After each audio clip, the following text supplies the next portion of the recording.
process and where they are. Good morning. I'm Keisha Powell. I'm the Chief Operating Officer for DC Water. As Mr. Geldart said, this morning we were contacted to investigate the source of water intrusion inside the tunnel.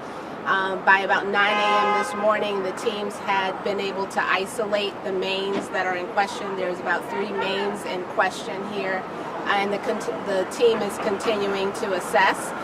Though they were able to isolate the general area and source, and the intrusion slowed down, it did not stop completely. So the team has reassessed the boundary of the shutoff and is continuing to isolate to determine the exact source of the intrusion.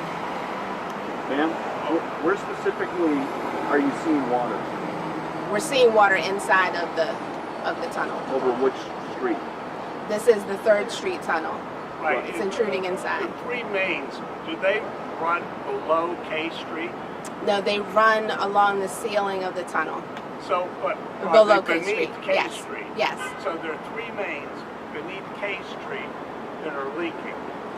There are not 3 mains that are leaking. There are 3 that are in this area, and we have isolated those mains to determine exactly which water main is the source of the leak. So only one of the 3 you think is leaking? At this time, we don't know. How big are the 3 mains? We have 2 8-inch mains, and we also have a 30-inch water main that runs in this area as well. And how many people are without water right now? We know that we have 6 buildings that are impacted by the shutoff right now, and we can update with those addresses. We are determining how many customers that impacts at this time. So when you say buildings, we're talking about some of these big apartment buildings, right? Correct. Okay, so it could be hundreds of people without water right now?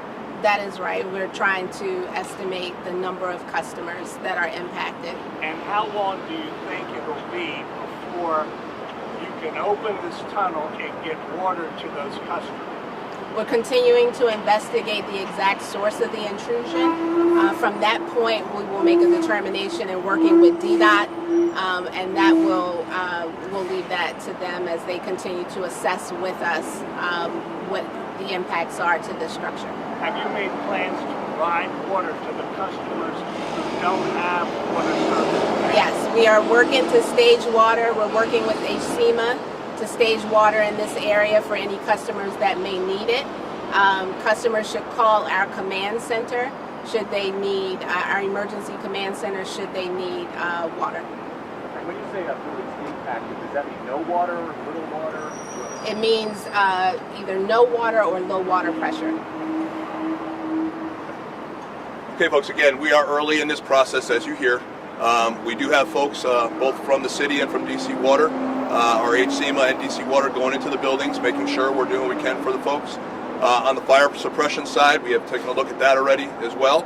Our fire department is very well aware of the buildings that may have some low water pressure or no water pressure. They're ready to do what they need to do for those areas. Again, we're early in this process. We'll get back with you all as we know more. Thank you very much. And when would that be? Like in an hour, 2 hours? We'll let you know.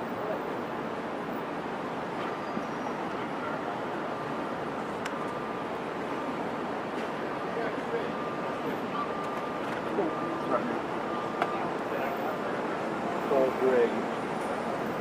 Other than I'm going to be fine impacted. It's impacted as well.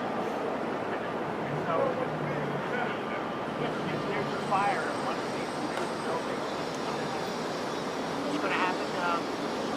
Well, first of all, the company will have some water pressure. And their automatic suppression systems are not going to have to go fire.